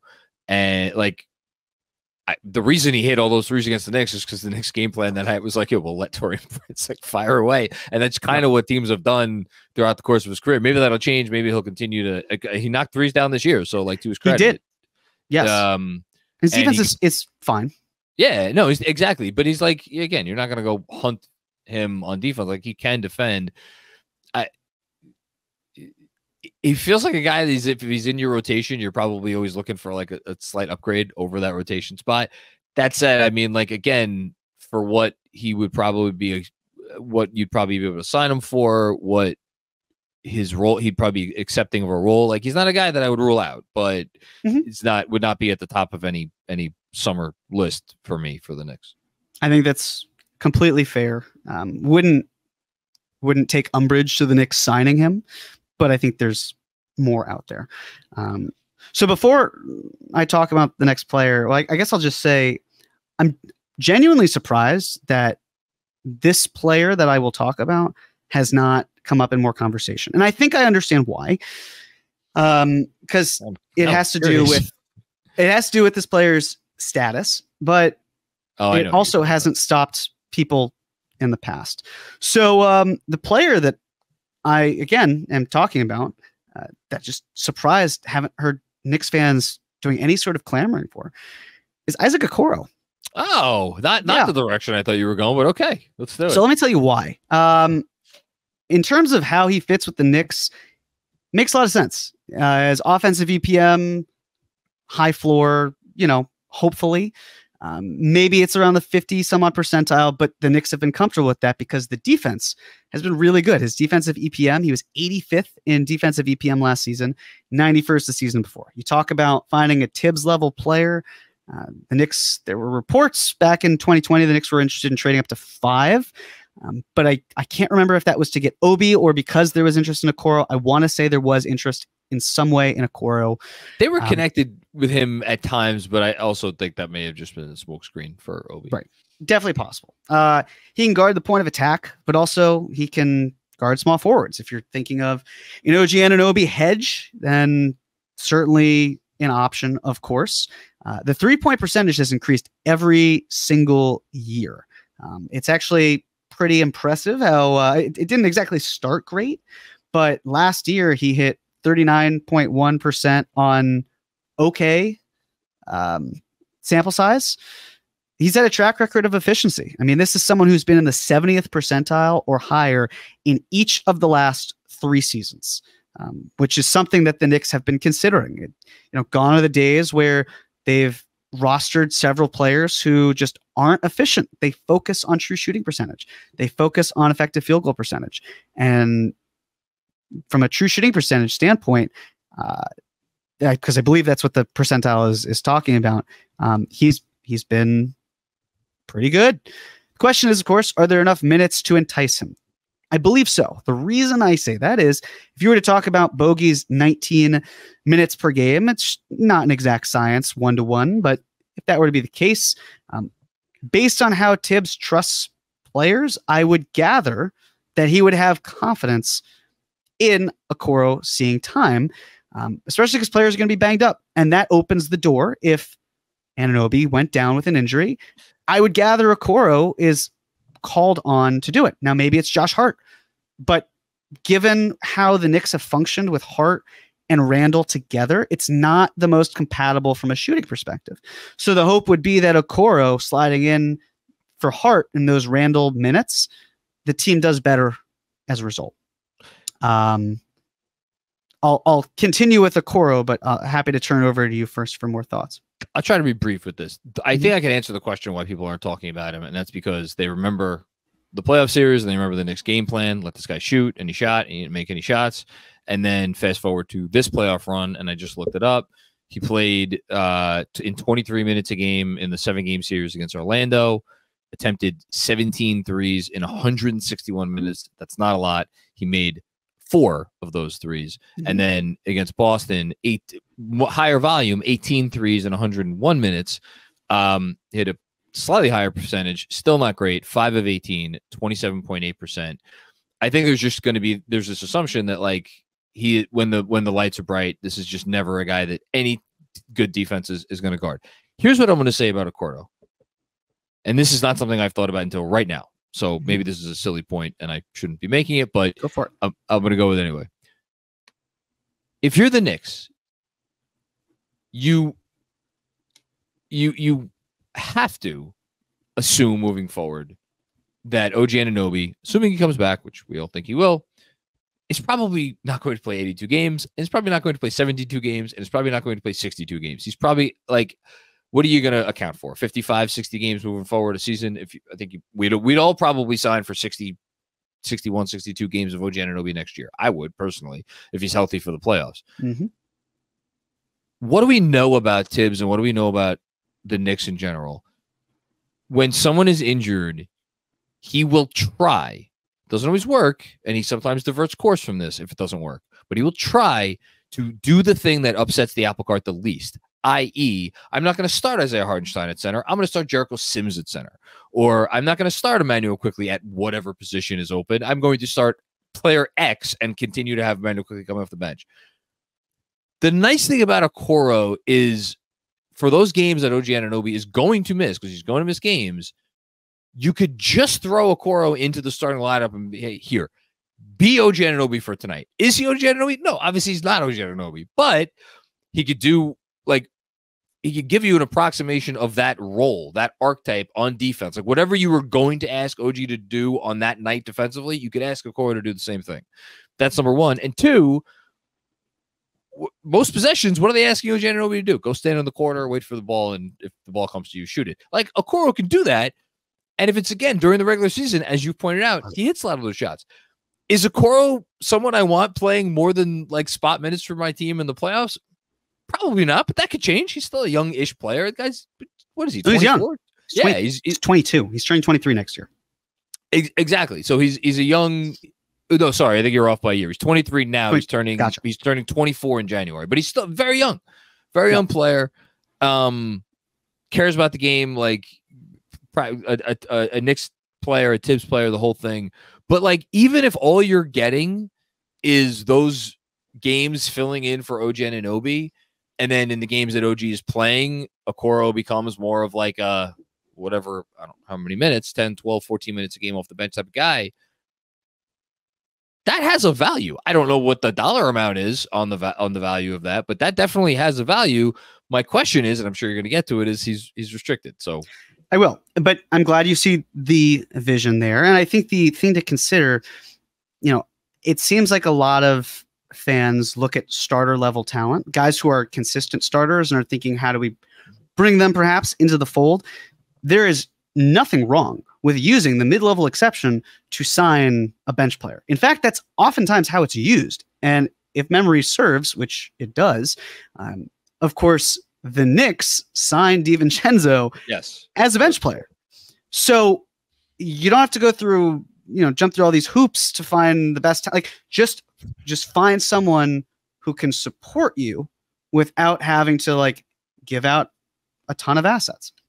But yes, he's a restricted free agent. So you're probably asking, how will Cleveland's cap sheet look?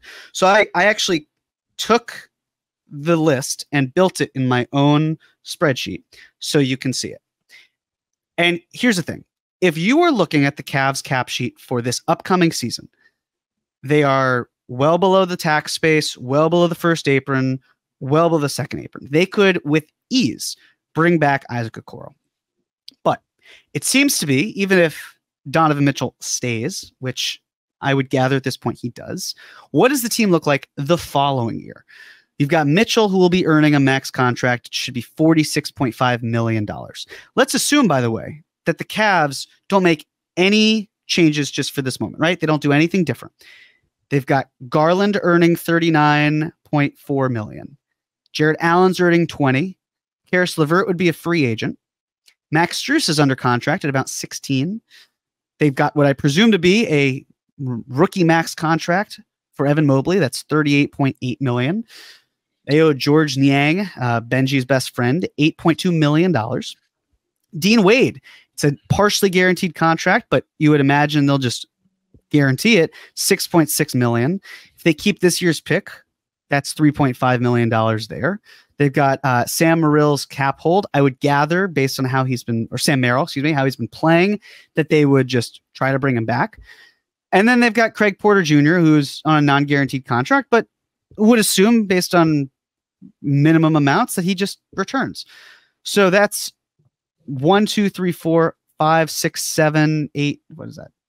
4, 5, 6, 7, 8, 9, 10, 11 players. And then we could talk about Karis LeVert, where you would imagine they'll try to retain him, because why wouldn't they? Again, this is assuming they don't move anyone. Just by running it back and doing nothing else, they are in the luxury tax by $10 million. They are above the first apron by $2 million. And they are short of the second apron by $10 million for the 2025-26 season.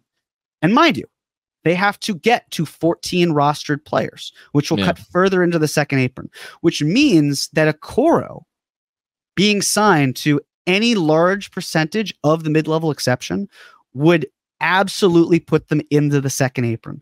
And then it would do it consistently. So then they have to shed money. So they're back in the same spot of, well, would it be better for us to just get something else of value? Then consider the fact, okay, let's say, and sorry, that's assuming they paid Karis LeVert also like $15 million. I should have mentioned that. Assume that they pay him that much to try to bring him back and all that. It's a financial nightmare for them. But let's say they didn't extend LeVert.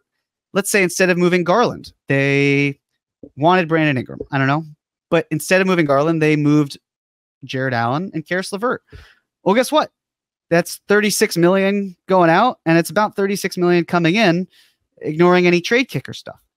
And then guess who is a free agent next year? It'd be Brandon Ingram.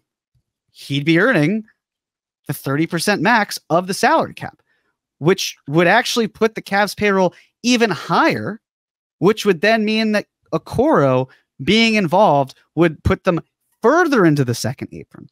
So the whole point here is to look at what the Cavs want to prioritize. And my guess is that their priority will not be a seventh, eighth man that helps put them into the second apron. Because if they feel that they can get similar production from, say, that 20th pick a year from now, they save money, they cut costs. But obviously, they don't want to just let him go. But let's talk about, in a moment, we'll move on to that. Let's talk about the value of catch and shoot threes in the regular season.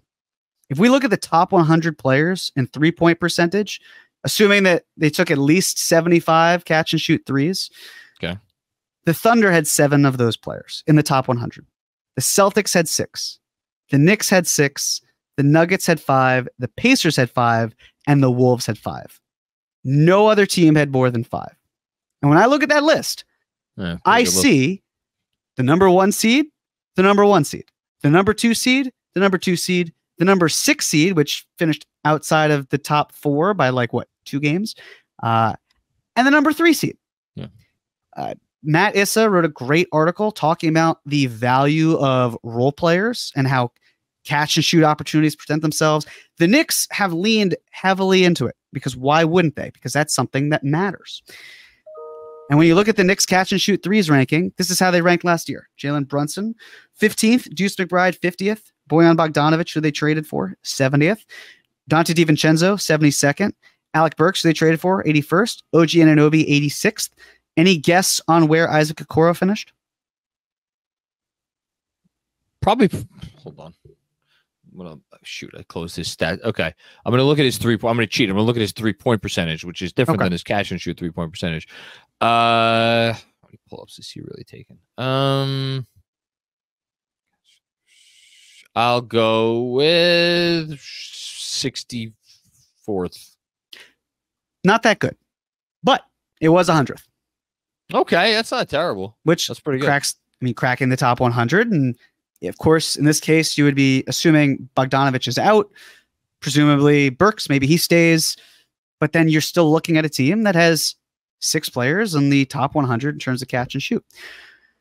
And then if we look at the track records of Bridges, Johnson, Avdia, and Okoro, if you look at it from a career numbers standpoint, Okoro's holding his own. Right? Bridges and Cam Johnson, according to just everyone has achieved more than 300 games. They were better duos through 300 some odd games. The difference, of course, if you see that's where the line is of where they all meet kind of in terms of the amount of games played. Bridges and Johnson started later. They're older. So when you look actually at where they are at their points right now, as of right now, Cameron Johnson wasn't even in the NBA, and Isaac Okoro and Denny Avdia have 4 seasons under their belt. Yeah. So you're betting on growth here, and his Isaac Okoro's Darko, which DPM does very well. It's suited well there.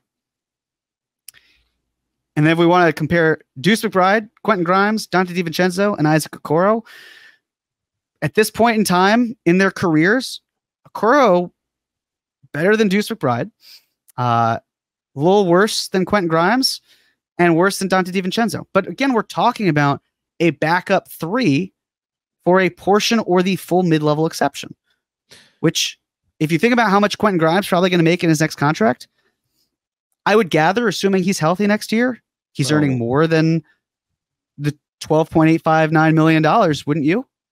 I would say Dante DiVincenzo is underpaid. He's going to need to stay healthy and perform. Right. If he has a nice season, I could see him getting close to that number. So you asked, how can the Knicks possibly get Okoro? Well, there are a couple ways. The first, the Knicks could have an offer sheet, force Cleveland to match, but that's kind of messy, and the Knicks have to wait. Market could dry up. Not how I see it going. Or they could facilitate a sign and trade with Cleveland. So what does that look like? Well, from Cleveland's perspective, they would create a TPE. Of course, this would be used in addition to any mid-level exception access that they have. Cleveland would be hard capped at the second apron because they're sending a player out in the sign and trade. But that's fine. We saw financially that they're nowhere near the second apron. So this season. So yes. it should, as in the upcoming one. Because so it should be fine. Because the Mobley extension won't kick in until 25-26. Exactly. So they're all right there. They'll be well short of that amount, and they can use the traded player exception for a full year, and it won't hurt them. And they're already hard capped at the second apron. So, they could take more money in and be hard capped, presumably at the first, if that's depending on how the money works. But they basically say, well, we could find someone like Okoro who's cheaper, and it all kind of shakes out. From the Knicks' perspective, they'd give up a small second round pick, I presume. That's usually how it operates with these. It could be the Pistons second, which is really more of a fake second. The goal here, I would gather, if you're Cleveland, is you still get that TPE, but If it costs the Nets' second-round pick, then I think it's still viable, still worth it. This would hard cap the Knicks, of course, at the first apron, both from acquiring a player as a sign and trade and also using the majority of the non-tax mid-level exception. But they should be able to duck the first apron anyway. So that's my Isaac Okoro speech. Before we move on, any other thoughts? We've talked about the notion of them, how welcoming they would be of hard capping themselves at the first apron. And, we've talked about that enough. I agree with you. I could see a scenario where they would be comfortable doing that. Is acquiring Isaac Okoro worth it? I think it's probably, that's an interesting conversation. The two, or maybe the one thing, like that payroll chart that you had up for Cleveland, like all I could think of looking at that is like, there's a reason why the Nuggets were playing freaking rookies a year after winning the championship, because it's like this is what the NBA has done. Like, you don't have a choice. And if you are going to have 3 max guys on your team, which Cleveland, if they have their druthers, would love to have 3 max guys on their team, like, you better make sure that those 3 players are good enough to be like the goods, like everything you need. And for Cleveland, they're not, which leaves them in between. To say nothing of the fact that the additional 3 players they have on their roster that once LeVert resigns will be making over $15 million. It's a lot of money. And so I completely agree with you. And here's the other part of it. This is the other thing I was going to say. If you're like, well, let's just swap out Garland, let's send him to San Antonio, and we'll get a much lower salaried player from like San Antonio. Well, then you're making your team worse. And then Donovan Mitchell doesn't extend, and then everything goes to shit. The one move that we don't have, this is not the chase down, so we don't have to talk about. I wonder if they would do Garland for what's his face? Not Devin Vassell, Keldon Johnson, who makes like 19 or 20, so considerably less than Garland. San Antonio could just like inherit the extra money into the cap space that they have. I think they would have enough room to do that. But then if you get a Keldon Johnson, do you need? He's not anywhere near the defender that Okoro is, to be very clear. Better offensive player, but like, are you going to want to keep Isaac Okoro in that case? So anyway you turn, I think there's reason to believe that maybe Okoro's future is not in Cleveland, and you lay it out a good case for him. Cavs are in a vulnerable spot, and I don't think that Okoro will necessarily be the linchpin between them, but he's still a restricted free agent. And I think the one thing, and it's sort of burying the lead, but it's not. Michael Scotto, he mentioned at the deadline, the Knicks had interest in Isaac Okoro. So it wouldn't shock me if that maintained through into the offseason. I'd forgotten that. That's a good call. So we're in the home stretch. Let's talk about front court players. Let's look for big men. Front court depth. The Knicks would presumably be set with re-signing Hartenstein and keeping Mitchell Robinson, but I don't believe that Robinson's health can be completely trusted. I mean, last 4 seasons, played in 43%, 88%, 72%, and 38% of regular season games, respectively. 2 of those seasons, not great. And of course, one of them was this most recent season where he unfortunately had to go through a lot. But that doesn't mean I'm advocating to trade Mitchell Robinson. It's just a question of how do you support Mitchell Robinson? Because his backup is Jericho Sims, who, love him, but he's a quadruple A equivalent of an NBA player. Yeah. And there are only moments where it works in spurts, and the rest, it really doesn't. So the question is, can the Knicks find a veteran big man to cover for Robinson, but not need significant playing time? And it's a really hard needle to thread. Yeah. So here are examples, right? From a trade perspective. Naz Reid, not going to happen. No. Obviously, the Knicks mentioned they were interested in Naz Reid. I was a huge fan of it. He signed for more than mid-level exception.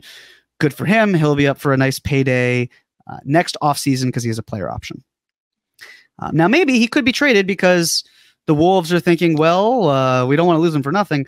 Something tells me that if money were a real concern for the Wolves, which it probably could be, he would not be the first big man to go. Just my thoughts. Jalen Smith, sure, rotational guy who's not really going to offer you much, but I wouldn't really trust him that much. Also, I feel like if that's how you're using your non-tax mid-level exception, then it's not great. Similar with Kelly Olynyk, although that would potentially involve Bogdanovich. Just not quite the center the Knicks like. Doesn't have the defensive acumen, but is a good shooter. Wendell Carter Jr., I don't see the Magic giving up on him right now. Misses a lot of games, too. Misses a lot of games. Paul Reed, seems like Philly wants to keep him. Maxi Kleber, just not worth it in his early 30s. The production's not there. Paid far too much.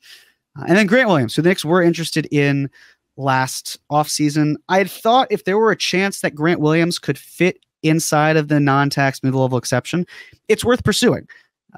The truth is he can't. His money is too large. There's no buffer there.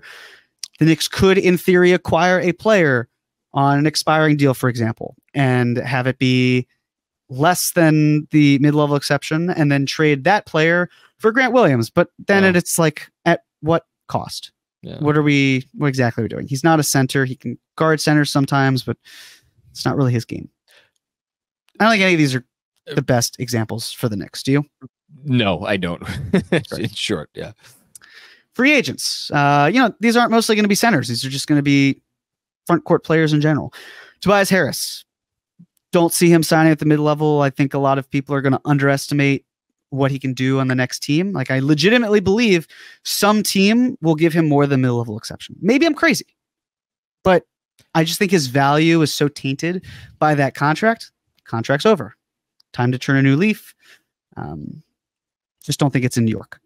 Kyle Anderson, just want nothing to do with him because of the offensive game. How dare you, sir? I'm sorry. We're gonna disagree a little bit here. I like Kyle Anderson, but I that's not a crazy stance. He's a perimeter player who doesn't shoot threes. Can like him in general, but not here.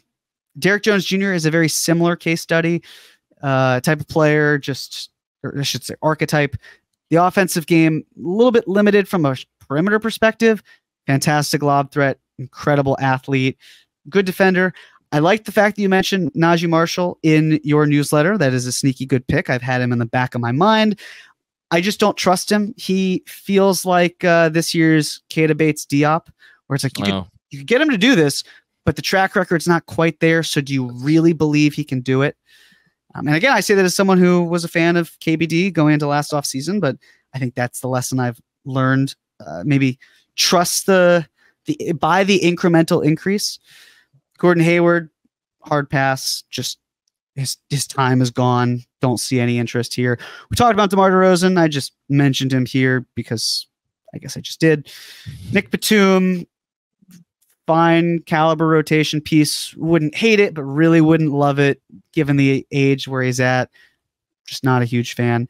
And then Kevon Looney. There are talks that Looney might be moved due to the salary issues that Golden State's dealing with. I think Looney would find a home as a team's backup. Like, if I'm the Grizzlies, I would rather just bring Looney on board and say, hey, start, go ahead, versus the Knicks saying, well, we could have you presumably off the bench behind Mitchell Robinson if anything happens to him. It's not the best sell. Any disagreements here? No, I mean, Looney's way too good to be a third center, as you point out.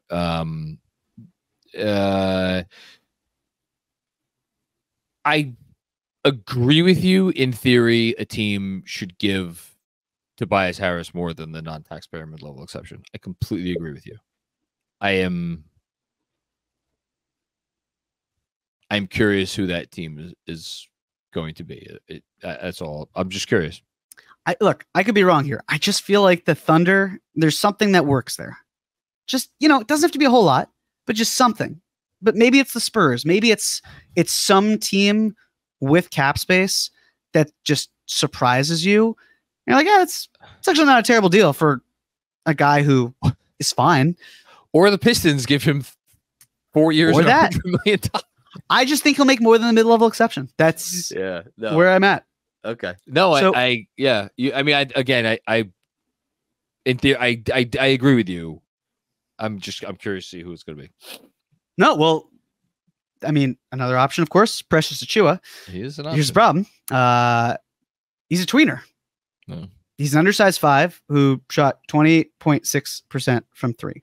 So yes, you can get him seeing minutes at the 5, but also your versatility. I mean, you're basically committed to him being a 5 because you don't trust him at the 4, at least not from a spacing standpoint. I consider him dollar store Naz Reid. I've said this before. It'd be great if he were Naz Reid, but he's not. He's just bargain bin shopping there. No disrespect. Naz Reid's just that good. It's hard to find Naz Reid, and Precious Achiuwa is just less efficient, poor shooter, worse creator than Naz Reid. He can defend the rim. We know that. And he rebounds well on offense. The Knicks did a nice job of rehabilitating a player that was very much lost. And he can be brought back for fairly cheap, and you can shelve him on the bench and only call him up when someone gets hurt or foul trouble.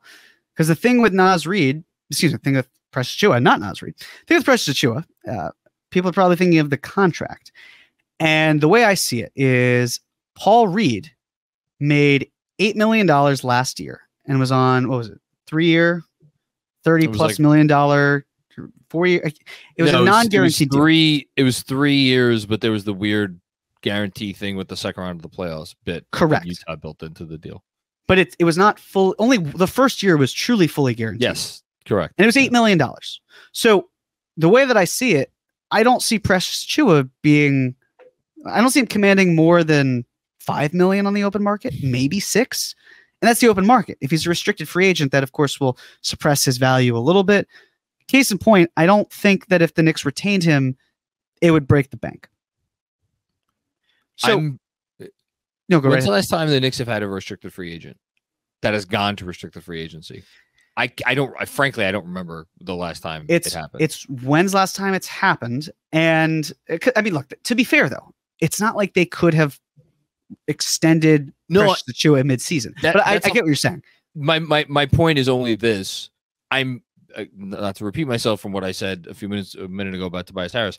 I'm fascinated to see how the Achiuwa situation plays out, because if the Knicks are sitting there and it's like, yeah, we'll give you 2 years, 3 years, with the third year being a team option for like $15 million. And Achiuwa looks at that and like, well, I don't want to take this shitty contract. I want to go find like, wait, 2 years, happens if 15? 3 years, 15, with the third year being a team option. Man, if I'm Precious Achiuwa, that's not a shitty contract. That to me is I'm set. I'm good. What is the upside? Maybe. But what's the upside for a backup big who can't stretch the floor and is really more of a rim protector, but he's 6'9"? I don't know. I don't think I think $10 million for Precious Achiuwa over a 2-year span. I'd be licking my chops if I'm Achiuwa. Like, maybe that's good money. I'm just thinking to myself, there were nights this year where like Precious Achiuwa won them games. Now, granted, interesting circumstances led to those opportunities for Precious, but he did seize them occasionally. There were also games where he did not seize the opportunity and he was like quite poor, which is worrisome for a fourth-year player to still have the level of inconsistency. You want to chalk it up to age. You want to chalk it up to inconsistent role and playing time, and the fact that he's, it's his third team in 4 years, the whole thing. We could talk a lot about Precious. I like Precious. I love him as a depth piece.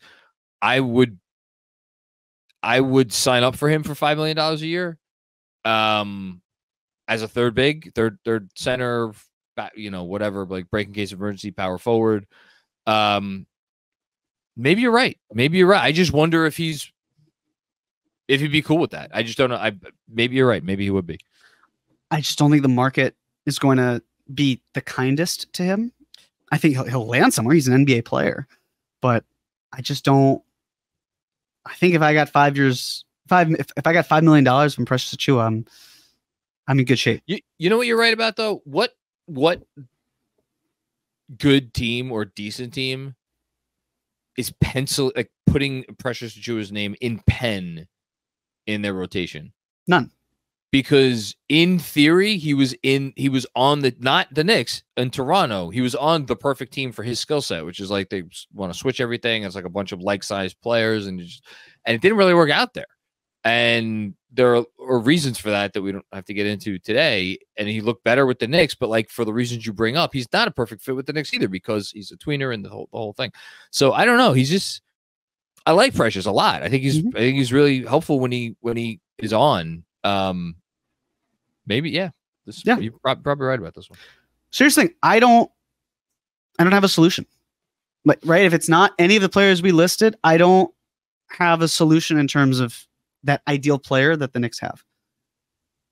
At least it doesn't necessarily have to come from a veteran. It could come in the form of the draft. Something we can certainly address at a different cap or no cap, but we are going to wrap this one up. So in conclusion, if you aren't acquiring a star this year, focus on upgrading your bench.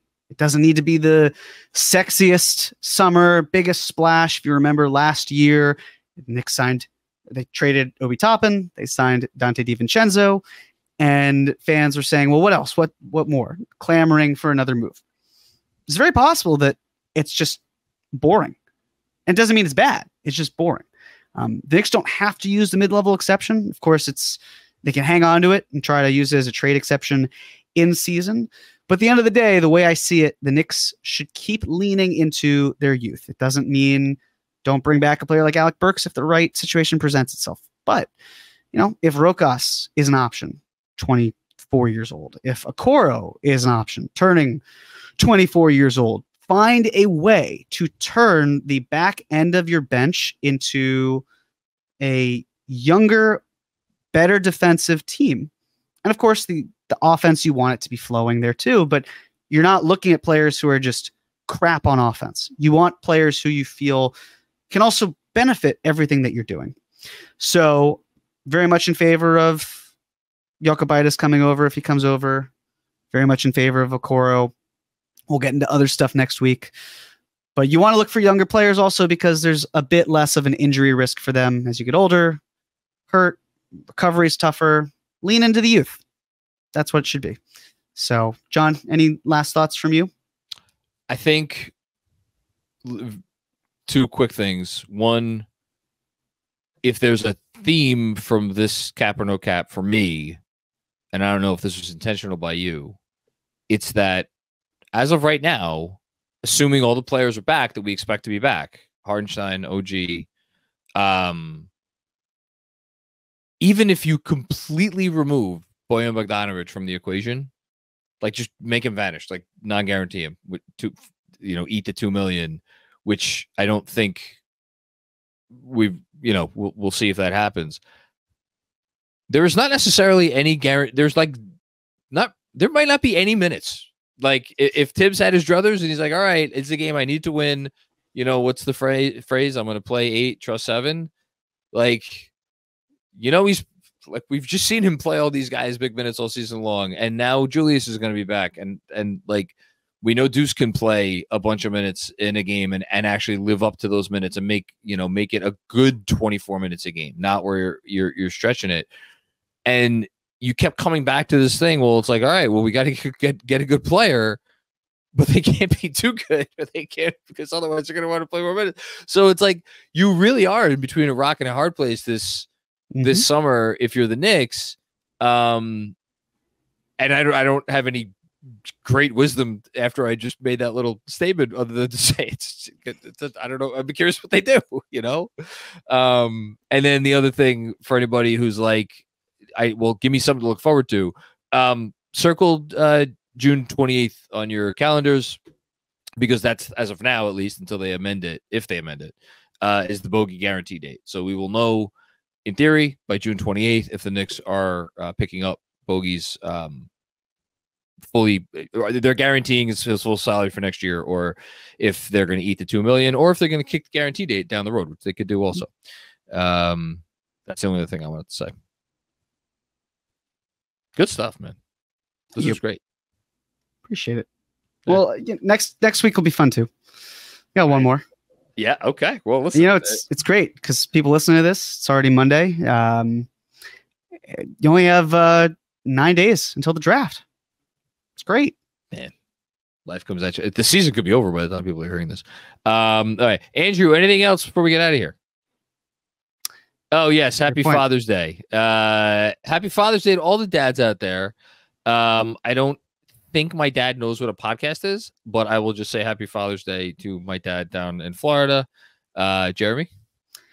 Happy Father's Day to my dad. I love you very much, Dad. I know you often listen to the beginning and the ends because the middle is just too confusing, and that is okay because I appreciate your support and it means the world to me. So happy Father's Day to all the fathers out there, those missing their fathers, stepfathers, whoever it might be, whoever needs the love. Hope you feel it today. I love it. All right. Or yesterday. It was yesterday. Or yes, whatever. Yeah. So I don't even know what day it is anymore. It doesn't matter. Time's a flat circle. Okay. Thank you, Andrew, for being on the ones and twos. Thank you, Jeremy. This was, I mean, again, if you're listening to this, if you're watching this, you're not finding better content anywhere at this time of year, or any time of year for that matter. And thank you, everybody out there, for checking out another episode of the Knicks Film School Podcast. We'll be back with more fun and games as they unfold. But until next time, take care. Peace out.